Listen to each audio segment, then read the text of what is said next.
weirdly, this car, Oval, 55? 55? 54. 54. But it is on a ball joint pan. Ball joint pan, like the 67, totally different beam. This bit here sits about 1.5 inches lower than on an early style chassis.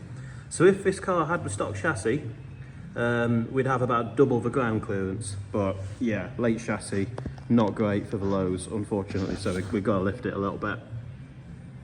It's a shame, because that is such, yeah, it's such a nice stance, but it's very close. Oh dear.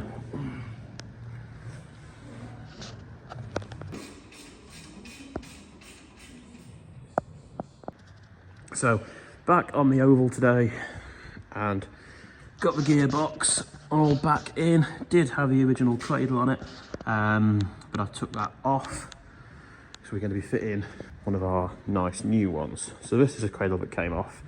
Nothing really wrong with it. It's the original one. It's pretty rusty, quite bent up if you look. I think it's been jacked on several times. What's going on? It's one of our nice new shiny ones, which, so what's the advantage of this? I don't know, it just looks better, it's a little bit stronger, and it's fresh, it's clean, everything's nice and square. So I'm gonna go ahead and stick that on the car.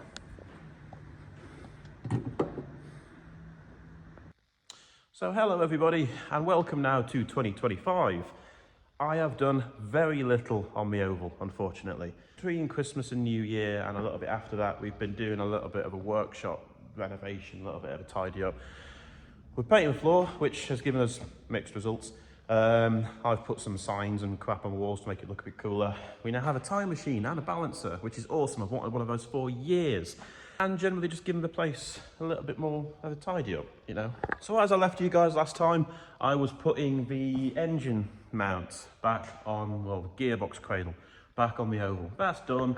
That's all in place for gearbox now. Looks pretty smart. I did a few of these brake lines and stuff as well, just because they were a little bit messy. Moved the fuel line and put that somewhere a little bit more secure, because that's been ran sort of past the tunnel rather than through the tunnel. So I just sort of tidied that up rather than rerunning it all over again. So this is pretty much ready now for the engine. The engine is where I'm having a little bit of difficulty at the moment, because although it looks great, we've done loads of work to it.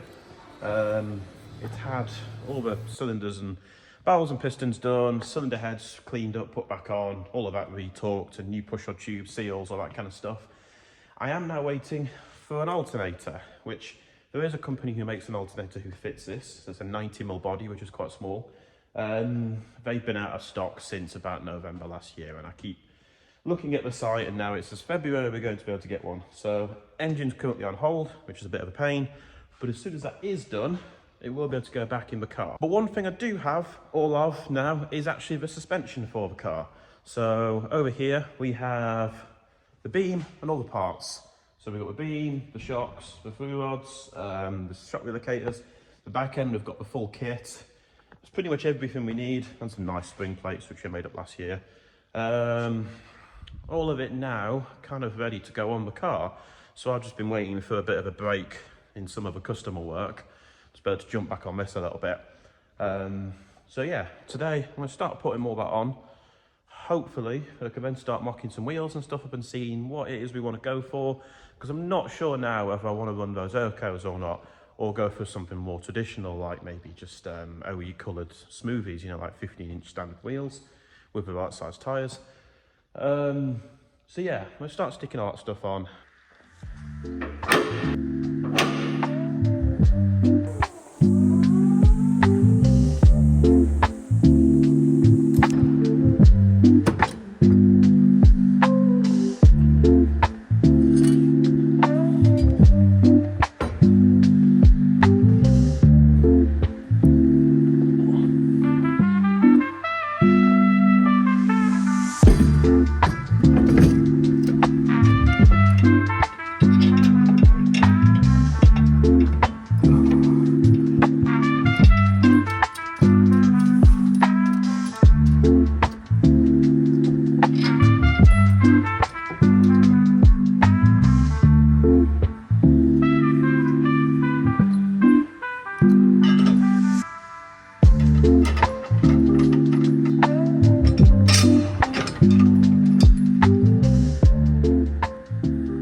So, the eagle-eyed amongst you may have noticed something a little bit strange with how the beam fits on this car. So, here's the beam, that's pretty normal. Here's the body mount on the car, and there's the body mount on the beam. So yeah, they don't line up at all, and there's a good reason for that. Or I should say, there is a way to explain it perfectly. So this car here has had a very slight frame head raise, bringing this part here up by around sort of ½ inch or so. And at the same time, the frame head itself has actually been shortened by 1.5 inches.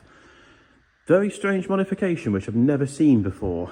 But this car, in a previous life, was very, very low, like very static low. And this was done to re-centralise the front wheels. So when the car was sitting low, what happens on an earlier car like this is the wheels can move so far forwards that they start rubbing on these. It's not really a problem for us with air suspension cars because, well, if the wheel sits a bit far forward when it's aired out, you know, lift it a little bit and then you drive it and the wheel sits in the middle, that's absolutely fine. But yeah, whoever owned this car in the past, they decided to shorten the frame head to bring the wheels back in the middle. Now, that's not such a bad thing. It means that when the car's aired out, the wheel's going to sit directly in the middle, which will look quite cool. But it does mean the wheel might sit a bit further back when the car's lifted, which might look a little bit strange. But yeah, we do have the issue here, of course, of the body mounts basically not bolting up to the beam. And because we already did a load of work on this car back in April last year, we actually devised a way of making these bolt up. So this little adapter here bolts to the front of the beam, the top bolt, and then gives somewhere for the body mounts to securely fasten down to the beam, like so. So yeah, bit of a strange modification. Definitely not something I would do myself. I mean, I would raise the frame head, but I wouldn't shorten it. That one's really strange.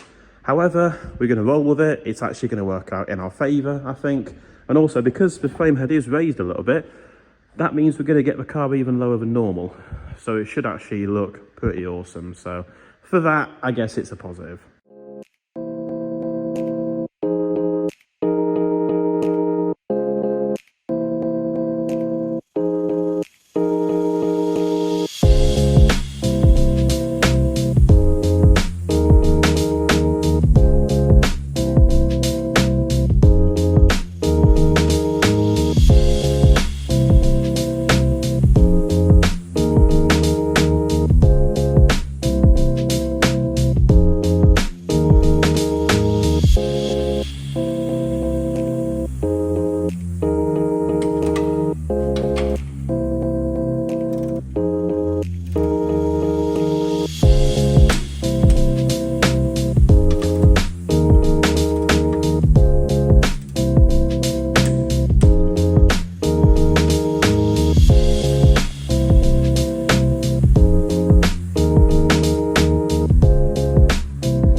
So these are the arms that came off of the car. So I think they're the original ones. They're in pretty good nick. They've come up nice, they've been powder coated black. But this surface here, the bearing surface, is now pretty rough. So that's just like a raw kind of sandblasted finish. Also, it's got powder coat and that on it as well. So these, we need to clean these up, take this down to like a nice shiny finish again. If we leave them as they are, leaving this kind of rough finish on there, they're going to wear through the beam bushings in no time because this is literally like sandpaper.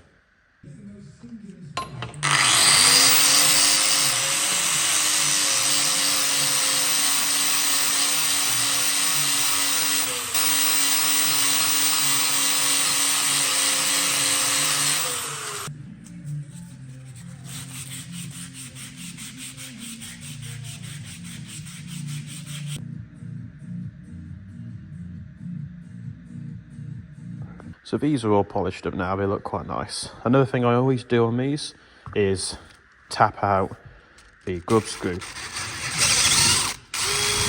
Because they don't need tapping, they just need basically cleaning up again. Make sure the thread's nice and clear, so when you put the grub screw in, it's perfect. And then this face here as well, that sits against the shims, make sure that's nice and clean too. And they're pretty much ready to fit now, once we've done all the other three.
So I've gone ahead and got the other side on. We've got the shock relocator, the arms, and of course the beam all bolted up, and that's pretty much finished now.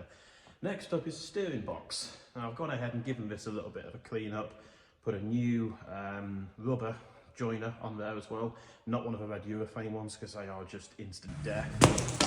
And yeah, I'm going to fit this now, but here comes our next sort of annoying challenge with the shortened frame head thing that I mentioned before. So this car has a standard length steering column, but the shortened frame head. So as you drive in the car along, the steering wheel's like here, and I'd never realised why it felt like that until I realised that of course the frame head's been narrowed, shortened even. So yeah, we're going to sit the steering box on, and then we're going to shorten the steering column so that the steering isn't over here and it's back where it should be. So this is kind of where the steering wheel used to sit before. I've gone ahead and moved the column down back to where it should be, but of course the steering wheel was back here, so there's kind of like a 1.5 inch gap on where it should be. So what I'm going to do now is move the steering box over a little bit, past the column beside it. That's kind of where it should be. That's approximate. So yeah, we're looking to be cutting probably that much off the end. Obviously I'll make proper measurements, well even more actually. Now it's actually sat in the top bearing properly. So yeah, that's much better. The positioning of it's good. It's exactly where it should be. But yeah, you can see here I've got probably that much to cut off of this at least to make it work. So I'm going to measure all this up, cut it, and get this installed finally.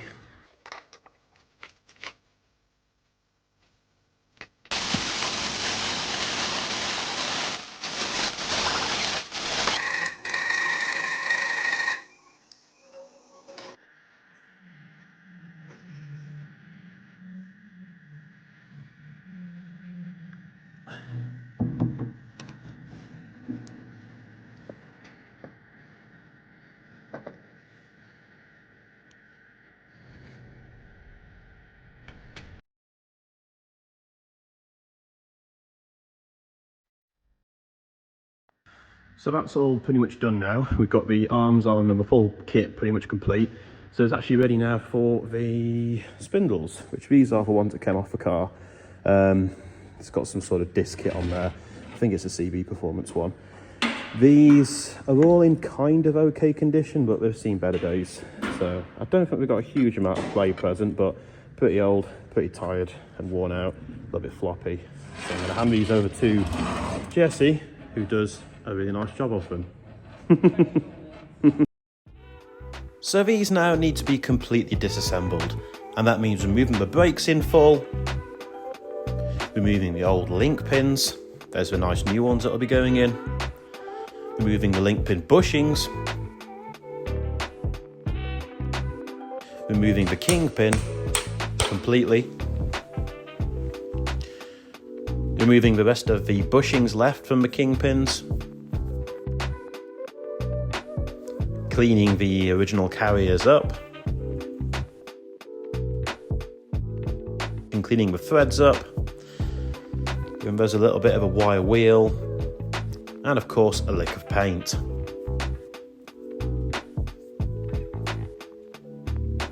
Spindles got a little love as well, so they got painted up nice satin black to match the rest. So here's the nice new parts, getting ready to be assembled, with the new kingpin bushings about to be pressed into place.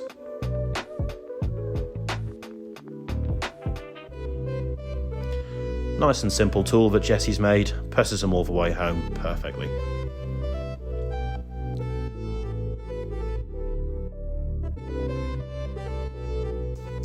So these need to be reamed to size using the special reamer that we have. These are sort of align reamed so that both line up perfectly.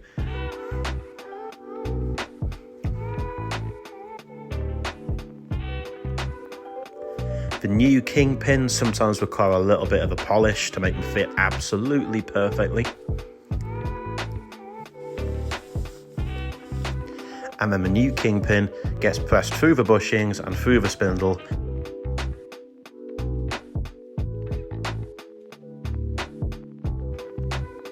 Next, fitting the link pin bushings is pretty simple. You can just do this with a vise.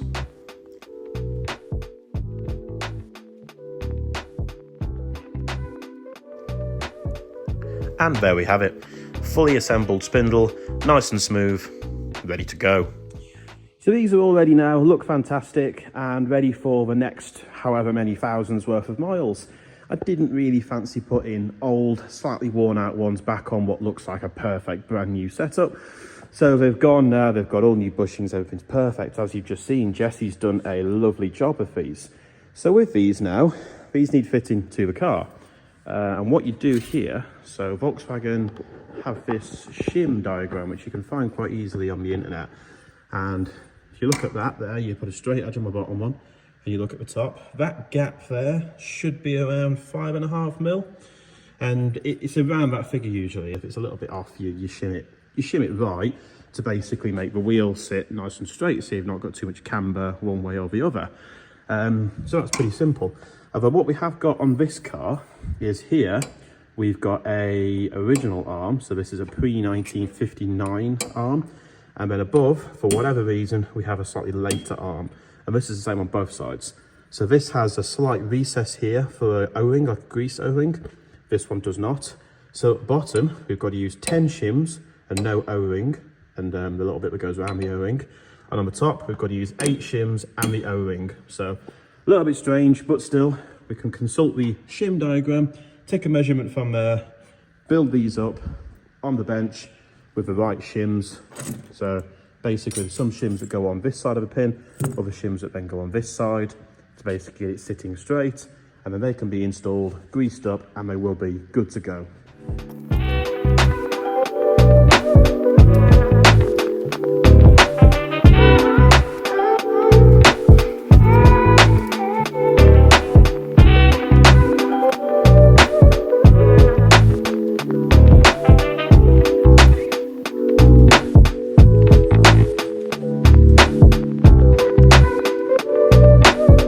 One other thing that I forgot to mention here as well is that the top link pin needs shortening, just on the back side.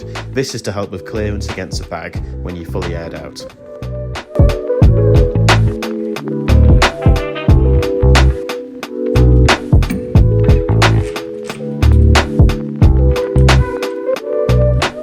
So once these are in place, the adjustment for them is pretty easy.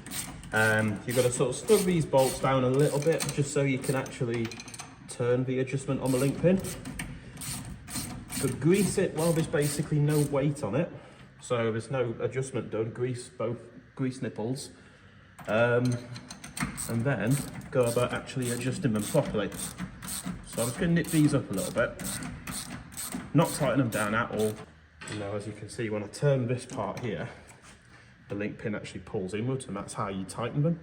So I'm going to leave both of these on the looser side, so they're both loose. What I'm going to do now, grease both of these while none of these are adjusted properly, and then once they're greased, you can then go about actually adjusting it properly. So regular grease gun.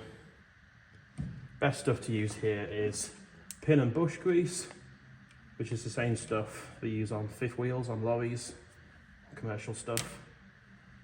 It's a little bit tight.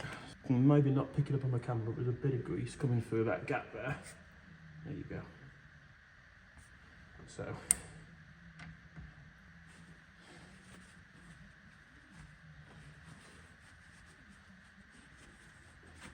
So now that's greased, you can kind of see the grease seeping through that gap there. That means it's all done properly.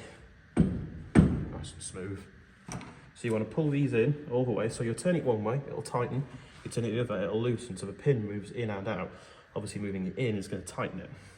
So do this, pull it in nice and tight, snug it down, and then go back 1/8 of a turn, which I haven't got an angle finder, so I'm just going to go 1/2 of a quarter. So, oh God, right, let's try this a bit better. Basically, you just want to tighten it up so it's got no movement, and then just back it off the tiniest amount so that it's not binding. And tighten these pinch nuts down all the way. And I think, being realistic, it's probably best to do these, do 100 miles on them or whatever, or you know, do a little bit of mileage on them, not too much, and then check them again, because things have a tendency to settle in place. And when things settle in place, it might need a little bit more of adjustment. I have known that these be done, and then you set it all up, you think that's perfect. A few hundred miles later, grab the wheel, dink, dink, dink, dink, and then, you know, adjust it again, and then it's pretty much good for the long run then, but you've got to give things a chance to settle in sometimes. Snug these down good and proper, because you do not want these coming loose. They come out, wheel comes off, bad. So yeah, there you go. Absolutely lovely. Now, let's do the other side. And then of course get the brakes, calipers, lines all back on, and then the track rods, and then we're pretty much finished.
So we're now approaching a moment, the most exciting moment, where we can actually put the car on the floor properly like this, and actually let the air out of it and see how low it's going to sit.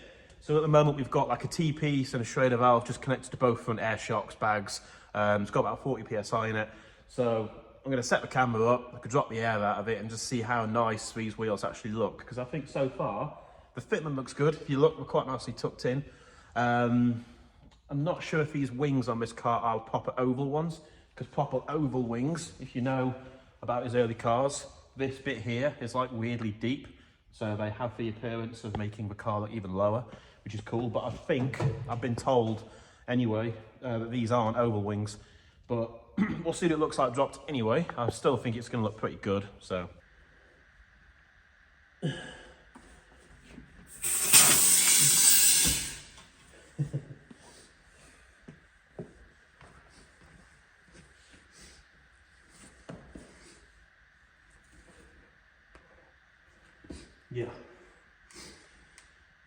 Yeah, I think that's a result. That looks lovely.